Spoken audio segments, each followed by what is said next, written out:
నమస్తే, నేను మీ రేవంత్ చలమల. సో ఈరోజు ఒక అద్భుతమైన బిజినెస్ ఐడియా గురించి మీతో డిస్కస్ చేయాలనుకుంటున్నాను. మనకటు కేరళ లాంటి ఊర్లకు వెళ్ళినప్పుడు సహజంగా ఈ లాడ్జెస్, హోటల్స్ ఇటువంటి అవైలబిలిటీస్ చాలా తక్కువగా ఉంటాయి. సో అటువంటి ప్రదేశాల్లో మనకి హోమ్ స్టేస్ అనేవి బాగా దొరుకుతూ ఉంటాయి.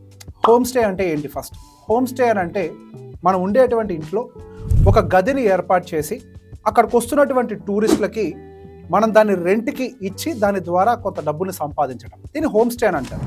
సో ఈ హోమ్ స్టే అనేది రీసెంట్గా బాగా ప్రాచుర్యంలోకి వచ్చింది. సో ఈ హోమ్ స్టేస్ని ప్రమోట్ చేసే విధంగా ఈవెన్ అటు సెంట్రల్ గవర్నమెంట్స్ కూడా ప్రయత్నిస్తున్నాయి. అండ్ రీసెంట్గా ఏపీ గవర్నమెంట్ కూడా దాని అరకు ఇటువంటి ప్రదేశాల్లో బాగా బూస్ట్ చేసే ప్రయత్నం చేస్తున్నాయి. ఒక రకంగా ఒక లోకల్ ఎకానమీని బిల్డ్ చేసే ప్రయత్నం వాళ్ళు బాగా చేస్తున్నారు. సో ఈ హోమ్ స్టే కాన్సెప్ట్ అనేది పెద్ద కొత్తదేం కాదు. మనకి చుట్టుపక్కన వాళ్ళు ఎవరైనా అంటే ఇళ్ళకి చుట్టాలు వచ్చినప్పుడు మన ఇంట్లో ఒక రూమ్ ఇచ్చి ఉంచుకుంటాం కదా, అటువంటి ఒక సింపుల్ కాన్సెప్ట్ అంతే. కాకపోతే ఇక్కడికి వచ్చే వాళ్ళు మనకి టూరిస్టులుగా మాత్రమే ఉంటారు. ఈవెన్ టూరిస్టులు కూడా ఒక లాడ్జ్లోనో ఒక హోటల్లోనో 2 రోజులు 3 రోజులు రూమ్ తీసుకొని ఉండడం కంటే కూడా ఒక హోమ్ స్టేలో ఉండడానికి ఎక్కువ కంఫర్టబుల్గా ఫీల్ అవుతూ ఉంటారు. ఒక ఇల్లులాగా ఉంటుంది, ఒక రుచికరమైన భోజనం దొరుకుతుంది, ఒక హెల్తీ ఫుడ్ దొరుకుతుంది. బయటికి వెళ్తే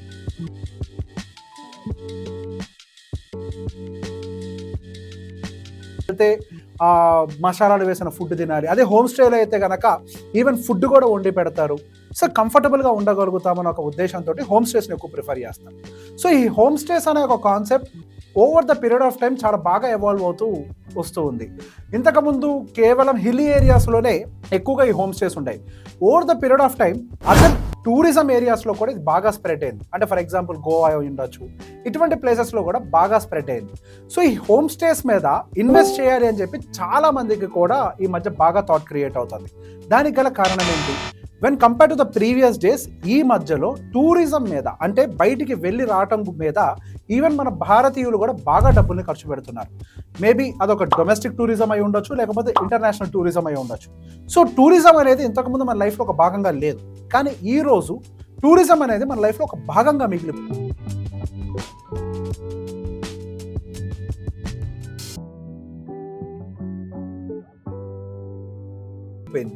ఎక్కడికో ఒక లాడ్జ్లోకో ఒక హోటల్లోకో వెళ్ళి ఒక ఇరుకైన గది తీసుకొని అక్కడ ఉండటం కంటే మనం వెళ్ళిన ప్లేస్లో ఒక ఏదైనా హోమ్ స్టే దొరుకుతుందా, సో కంఫర్టబుల్గా ఉండగలుగుతాం, నీట్గా మెయింటైన్ చేస్తారు, హెల్తీ ఫుడ్ దొరుకుతుంది. సో ఈ మైండ్ సెట్లోకి కూడా చాలామంది చేంజ్ అయిపోయారు. అదే హైదరాబాద్లో ఉండే వాళ్ళకైతే బాగా అర్థమవుతుంది. వీకెండ్ మనం ఒక ఫామ్ హౌస్కి వెళ్తాం, సరదాగా అక్కడే ఉంటాము, అక్కడే కుక్ చేసుకుంటాము, అక్కడే ఉండే ప్రయత్నం చేస్తాం. సో ఇటువంటి కాన్సెప్ట్స్ అనేవి ఈరోజు మార్కెట్లో బాగా ఎవాల్వ్ అవుతున్నాయి. ఇది ఒక కొత్త రకమైన వ్యాపారం. మనకి గతంలో ఇటువంటి ఒక బిజినెసే లేదు. Home stays, weekend homes, form houses ఇటువంటి ఒక కాన్సెప్ట్ పెద్ద ఎత్తున లేదు. కానీ ఈరోజు ఒక వీకెండ్ వస్తే ఒక ఫామ్ హౌస్ కూడా ఖాళీ లేని పరిస్థితి, ఫుల్ ఆఫ్ బుకింగ్స్. సో ఇటువంటివన్నీ కూడా మనకి రీసెంట్గా మన మార్కెట్లో బాగా టూరిజం చుట్టూ బిల్డ్ అవుతున్నాయి. సో ఈ బిజినెస్లో అసలు మనం ఎలా ఎంటర్ అవ్వాలి?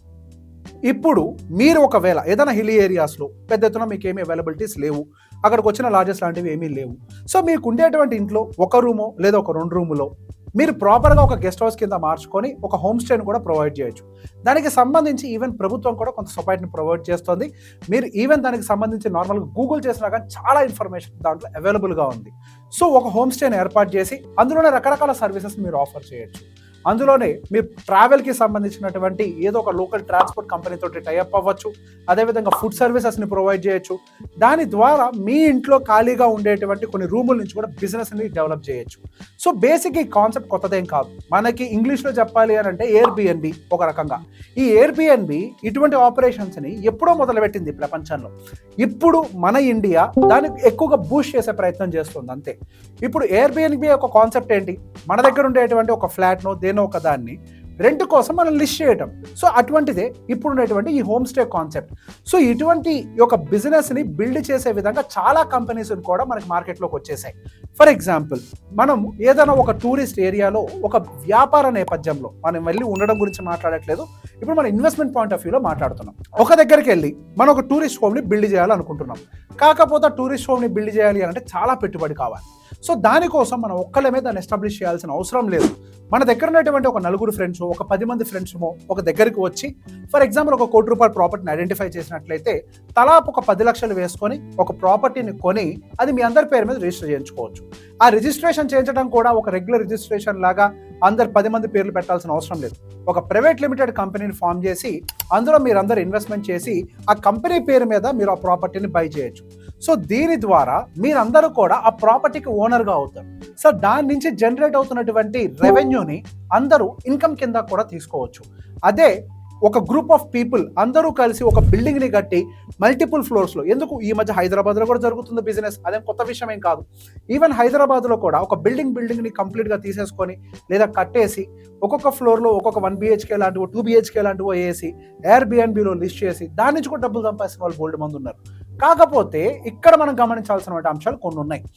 ఇటువంటివి ఎక్కడ నడుస్తాయి? సహజంగా హై టూరిస్టులు ఉండేటువంటి సిటీస్లో వీటికి ఎక్కువగా డిమాండ్ ఉంటాయి. మన ఊర్లో ఇట్లా కట్టేస్తాను అంటే కుదరదు. మన ఊర్లో టూరిజం ఉంటే ఇట్స్ డిఫరెంట్ గేమ్. టూరిజం లేని పక్షంలో డెఫినెట్గా మనం పెట్టినటువంటి పెట్టుబడి వేస్ట్ అవుతుంది. మరి హైదరాబాద్లో టూరిజం ఏంటి అని అంటే, హైదరాబాద్ ఒక కాస్మోపాలిటన్ సిటీ. సో ఇక్కడికి చాలా మంది వచ్చి పోతూ ఉంటారు కాబట్టి when compare to the regular lodge or hotel, ఈ మధ్య ఈవెన్ కంపెనీస్ కూడా ఒక రకంగా చెప్పాలంటే ఈ Airbnb related properties 1 BHK 2 BHK ఎక్కువగా ప్రిఫర్ చేస్తున్నాయి. సో దానివల్ల ఇక్కడ డిమాండ్ వస్తుంది. లేదు, ఒక ప్రాపర్ టూరిస్ట్ ఏరియాలోకి వెళ్ళండి. ఒక టూరిస్ట్ ఏరియాలోకి వెళ్ళి ఒక 1 BHK 2 BHK ఐడెంటిఫై చేసి అక్కడైనా పెట్టుకోవచ్చు. లేదు ఇదంతా మనం ఆపరేట్ చేయలేము అని అంటే, ఆపరేట్ చేయడానికి కంపెనీస్ కూడా ఉన్నాయి. వాళ్ళే ఇన్వెస్టర్స్ని ఫైండ్ అవుట్ చేస్తారు. మనం అందులో ఒక 1 ఆఫ్ ది ఇన్వెస్టర్గా ఉంటే సరిపోతుంది.